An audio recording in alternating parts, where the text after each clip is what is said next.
Good morning dear student. Video के दूसरे part में आज आपको समतल दर्पण के बारे में पढ़ाएंगे। पहली हेडिंग जो है समतल दर्पण, पहली ही हेडिंग समतल दर्पण है। प्लेन मिरर, ऐसा दर्पण जिसका परावर्तक पृष्ठ समतल होता है समतल दर्पण कहलाते हैं। एक बार और देखेंगे, ऐसे दर्पण जिसका परावर्तक पृष्ठ समतल होता है समतल दर्पण कहलाते हैं। समतल दर्पण द्वारा प्राप्त प्रतिबिंब, आप देखेंगे कांच की समस्त प्लेटें, कांच की समतल प्लेट की एक पृष्ठ पर कलई करके उसके दूसरे पृष्ठ को परावर्तक बना देने से प्राप्त दर्पण समतल दर्पण कहलाता है। आप देखेंगे, आप एक समतल दर्पण लेंगे, उसके सामने एक वस्तु रखेंगे AV, आप उसमें देखेंगे दर्पण में कि जितने दर्पण के जितने आगे आप उस वस्तु को रखे हैं, दर्पण के पीछे वस्तु उतनी ही पीछे दिखाई देगी।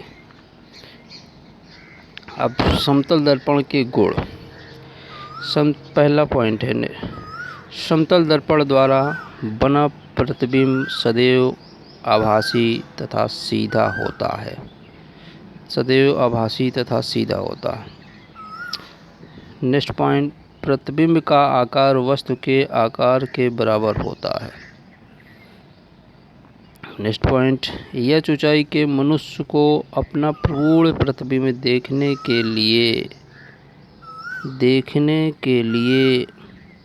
समतल दर्पण की आवश्यक न्यूनतम ऊंचाई h/2 होती है।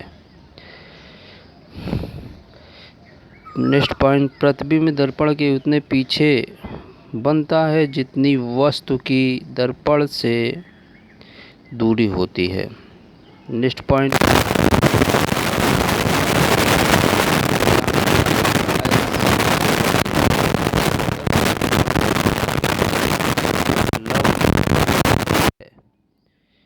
नेक्स्ट पॉइंट, प्रतिबिंब पार्श्व प्रवर्तित होता है। अगली हेडिंग है पार्श्व उत्क्रमण, लेटरल इन्वर्जन। पार्श्व उत्क्रमण, जब हम समतल दर्पण के सम्मुख खड़े होते हैं तो हमारा बायां हाथ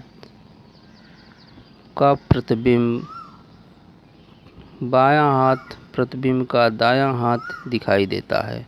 इस प्रकार प्रतिबिंब पार्श्व बदल जाते हैं। समतल दर्पण में पार्श्व को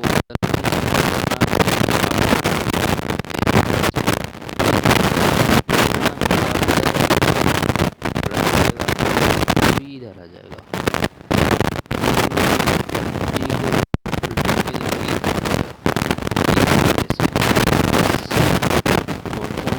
इसमें कुछ अंग्रेजी वर्णमाला के कुछ अक्षर ऐसे होते हैं जिसके प्रतिबिंब में पार्श्व उत्क्रमण का अनुभव नहीं होता है, जैसे AVWS HIOTU।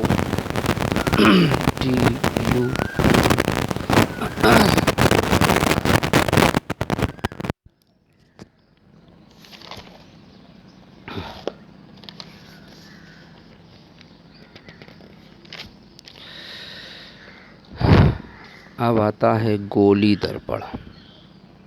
अगली हेडिंग है गोली दर्पण। यदि किसी कांच के खोखले गोले को काटकर उसके एक पृष्ठ पर चांदी की कलई कर दी जाए तो प्राप्त दर्पण गोली दर्पण कहलाता है। एक बार और देखेंगे, यदि किसी कांच के खोखले गोले को काटकर उसके एक पृष्ठ पर चांदी की पॉलिश या कलई कर दी जाए तो प्राप्त दर्पण गोली दर्पण कहलाता है। गोली दर्पण दो प्रकार के होते हैं। डियर स्टूडेंट, गोली दर्पण कितने प्रकार के होते हैं? दो प्रकार के होते हैं। पहला अवतल दर्पण है, दूसरा उत्तल दर्पण है। Concave mirror, convex mirror. Heading है अवतल दर्पण, कनकेव मिरर। वे गोली दर्पण जिनके उभरे हुए तल पर कलाई होती है तथा परावर्तन अंदर की ओर दबी सतह से होता है, अवतल दर्पण। आप देखेंगे इधर अवतल दर्पण, कोई गोला लेंगे, उसे आप काटेंगे इस तरीके से, तो गोले के आधे भाग को काटेंगे, उसके बाद इसके पीछे के उभरे हुए भाग को कलाई कर देंगे और चिकना तल इधर, ये कलाई किया हुआ भाग है, ये चिकना तल है। उत्तल दर्पण, वे गोली दर्पण जिसके दबे हुए तल पर कलाई होती है तथा परावर्तन बाहर उभरी सतह से होता है, उत्तल दर्पण कहलाता है। गोली दर्पण से संबंधित कुछ परिभाषाएं निम्नलिखित हैं। दर्पण का ध्रुव, पोल ऑफ मिरर। गोली दर्पण के परावर्तन पृष्ठ के मध्य बिंदु को दर्पण ध्रुव कहते हैं। आप देखेंगे ये अवतल दर्पण है, ये उत्तल दर्पण है। आपका देखेंगे यहाँ से लेकर के इसका मध्य बिंदु, दर्पण का जो मध्य बिंदु है क्या बोलेंगे, ध्रुव अर्थात पोल से पी से डिनोट करते हैं। दर्पण में भी है। अब अगली होती है वक्रता केंद्र, सेंटर ऑफ कर्वेचर।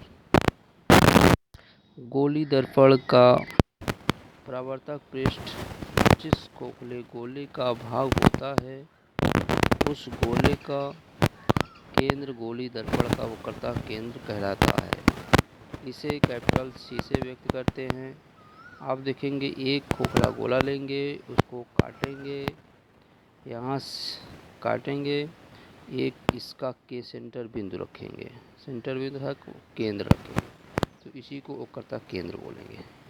इसी प्रकार अवतल दर्पण में भी देखेंगे, गोला लेंगे, खोखला गोला, उसको काटेंगे, उसके बाद उसका सेंटर पॉइंट पे उसका केंद्र बनेगा। वक्रता त्रिज्या, रेडियस ऑफ कर्वेचर। गोली दर्पण का परावर्तक पृष्ठ त्रिज्या पृष्ठ जिस खोखले गोले का भाग होता है, उसे गोले की त्रिज्या को गोली दर्पण की वक्रता त्रिज्या कहते हैं। इसे कैपिटल आर से व्यक्त करते हैं। आप देख रहे हैं इस तरीके से चित्र बनेगा इसका। अभिलंब, नॉर्मल, गोली दर्पण के किसी बिंदु को वक्रता केंद्र से मिलाने वाली रेखा उस बिंदु पर अभिलंब होती है। मुख्य अक्ष, अगली हेडिंग मुख्य अक्ष, प्रिंसिपल एक्सिस। गोली दर्पण के थ्रू पी तथा वक्रता केंद्र सी को मिलाने वाली सीधी रेखा गोली दर्पण की मुख्य अक्ष कहलाती है। फिगर इसका इस तरीके से बनेगा। दर्पण का द्वारक, दर्पण का द्वारक,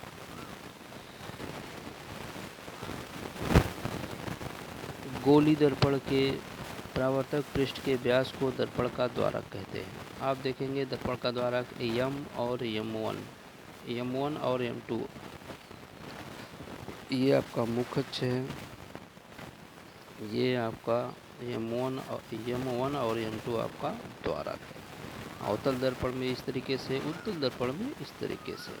ये आपका मुख्य अक्ष है, ये आपका द्वारक है, M1 और M2। अगली हेडिंग आती है मुख्य फोकस, प्रिंसिपल पोल, प्रिंसिपल फोकस। मुख्य अक्ष पर वह बिंदु जहाँ मुख्य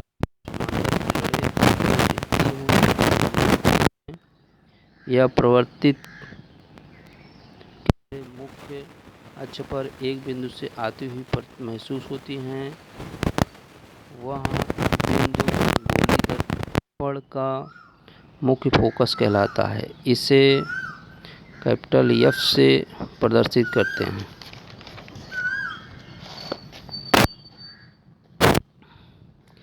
इसका चित्र इस तरीके से बनेगा। आप देखेंगे यहाँ से वक्रता की मुख्य अक्ष के समांतर किरण डाल रहे हैं, फोकस से गुजर रही है।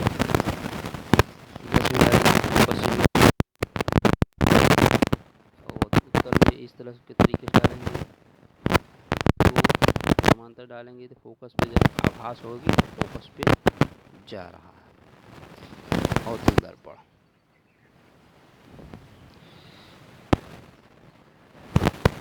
अब इसमें कुछ नोट पॉइंट है। नोट पॉइंट देखेंगे आप। अवतल दर्पण से परावर्तित किरण फोकस एफ पर वास्तव में मिलती है तथा उत्तल दर्पण से परावर्तित किरणें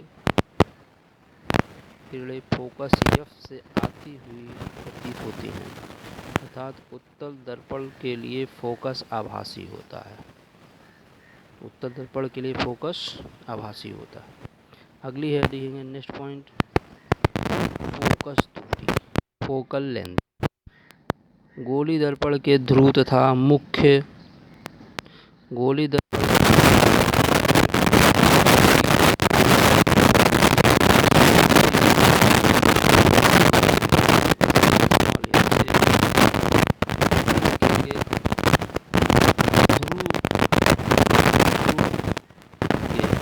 और फोकस बिंदु जो आप कहेंगे एफ और दूरी क्या होते हैं, फोकस दूरी। इस तरह उत्तल में इस तरीके से होगा, उत्तल में इस तरीके से।